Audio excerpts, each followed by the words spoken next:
नमस्कार दोस्तों, स्वागत है आपका हमारे channel beyond film and knowledge में। आज की हमारी कहानी महाराष्ट्र के एक गांव की बिल्कुल सच्ची डरावनी कहानी है। ये घटना आज से करीबन 15 साल पहले घटी थी। इस कहानी में दो बहनें हैं जिनके साथ ये सारा वाकया हुआ। उस गांव में कुछ समय से कई डरावनी चीज़ें हो रही थी, जैसे बच्चों का गायब होना, लोगों की तबीयत रातों रात बिगड़ जाना। इन दोनों बहनों को हम सुकृति और अमृता के नाम से जानेंगे।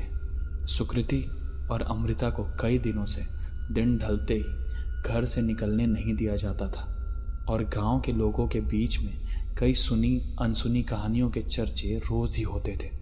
कोई बताता कि गांव के एक बच्चे को कोई चुड़ैल उठाकर ले गई, या फिर एक रात किसी महिला ने अपनी खिड़की से एक चुड़ैल को देखा जिससे उसकी तबीयत खराब हो गई और उसे कोई बचा नहीं पाया। इन सब किस्से कहानियों से पूरे गांव में खौफ फैल चुका था। सुकृति और अमृता भी डरे सहमे रहा करते थे, लेकिन वो थे बड़े शरारती।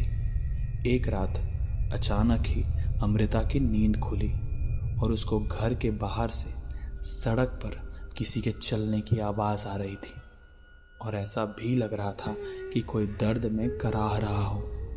अमृता ने इस मौके में शरारत करने की सोची और वो घर के सबसे सामने वाले दरवाजे को थोड़ा ही खोलकर देखने लग जाती है। वहाँ पर उसे एक औरत काले रंग के अजीब से फटे पुराने कपड़ों में दिखाई देती है, जो कि ज़मीन में घिसट घिसट कर चल रही होती है।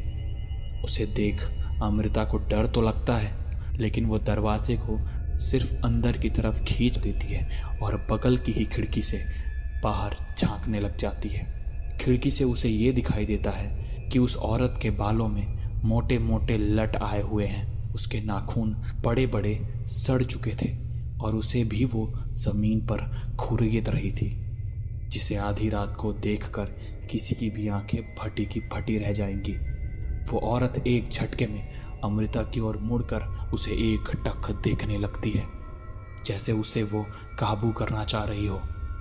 अमृता उसे देखते ही रह जाती है। उसने धीरे से अपनी बहन सुकृति को आवाज़ लगाई।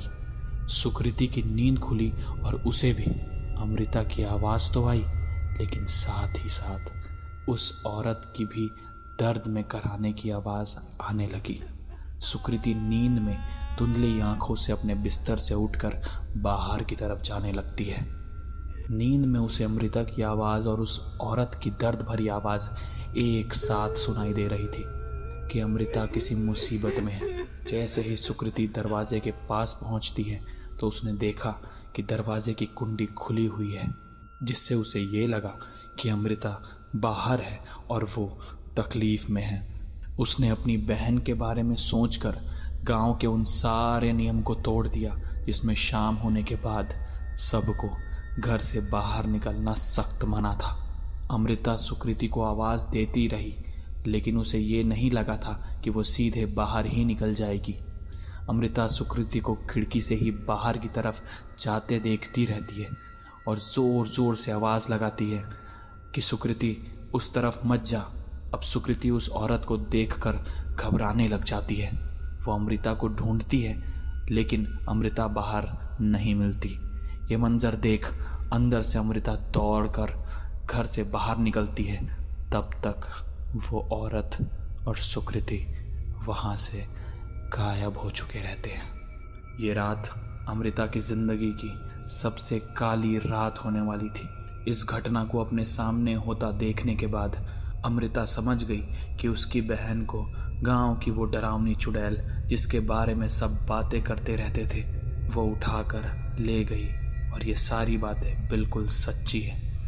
देखते ही देखते अमृता अपने घर के लोगों को चीखने पुकारने लग जाती है और सबको उस चुड़ैल के बारे में बताने लगती है। सब अपने अपने तरीके से सुकृति को ढूंढने की कोशिश में लग जाते हैं और कुछ लोग आपस में बातें भी शुरू कर देते हैं कि ये सब करने से कुछ नहीं होगा, लड़की नहीं मिलेगी, वो चुड़ैल किसी को भी जिंदा नहीं छोड़ती। अमृता और उसके घर वाले डर के मारे रोने लगते हैं। उस रात से ही गांव में सुकृति की तलाश जारी रहती है। दिन बीतते चले गए। कुछ लोगों का ये भी कहना था कि शाम को कभी कभी किसी किसी को सुकृति की चीखने की आवाज़ भी आती है, जिससे गांव वालों की उम्मीदें और भी जा चुकी थी। उन्हें ये लगने लगा कि अब तो सुकृति की मौत हो गई होगी, जिसकी आत्मा दर्द में पुकार रही होगी। लेकिन 15 दिनों के बाद एक रात को ठीक उनके घर के बाहर दरवाजे पे वैसे ही दर्द में कराहने की आवाज़ आने लगती है।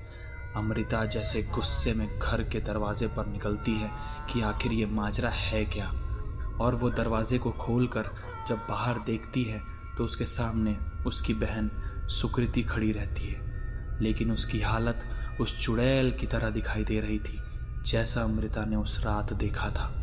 बड़े बड़े नाखून, बालों में लट, मैले फटे पुराने कपड़े और इतनी गंदी बदबू, मानो ये लग रहा था जैसे सुकृति कई सालों से नहा ही ना हो।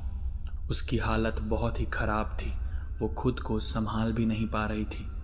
अमृता ने जैसे तैसे उसे संभाल कर घर के अंदर बिठाया और घर वालों को उठाने लगी। सब उसे देखकर डर भी रहे थे और उन्हें दया भी आ रही थी। गांव वालों की भीड़ उमड़ने लगी और अब सुबह भी होने लगी थी। अगली दोपहर तक सुकृति बेहोश थी। अभी तक उसने एक भी शब्द किसी से नहीं कहा था। लेकिन जैसे ही शाम का वक्त हुआ वो घबरा कर उठी और रोने लगी, वो भी चीख चीख कर, और पूरा गांव वहां मौजूद था। अचानक ही सुकृति ने फिर बोलना शुरू किया और पिछले 15 दिन की हर एक इंसान की हर एक हरकत बता दी कि कौन कब कहाँ गया और क्या कर रहा था। सब ने सुकृति से एक ही सवाल पूछा कि जब वो यहाँ थी ही नहीं तो उसे ये सब कैसे पता। सुकृति ने एक टक बड़े ही भयानक अंदाज में सबको देखा और बताया कि सामने के बरगद पेड़ पर उस चुड़ैल ने उसे 15 दिन से रखा हुआ था।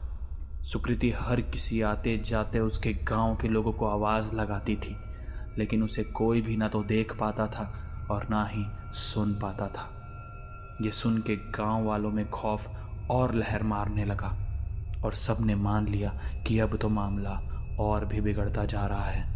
वो और सतर्क तो हुए। फिर कुछ दिनों के बाद सुकृति की मौत हो गई और फिर उस पेड़ को कटवा दिया गया और अब वहाँ पर एक साफ सुथरी जगह बना दी गई है जहाँ पर रोज़ भगवान के नाम से दिया जलाया जाता है। और ये कहानी एक सच्ची डरावनी कहानी है। अगर आपके पास भी कोई ऐसी ही सच्ची डरावनी कहानी है तो हमें कमेंट बॉक्स पर कमेंट करके ज़रूर बताएं। धन्यवाद।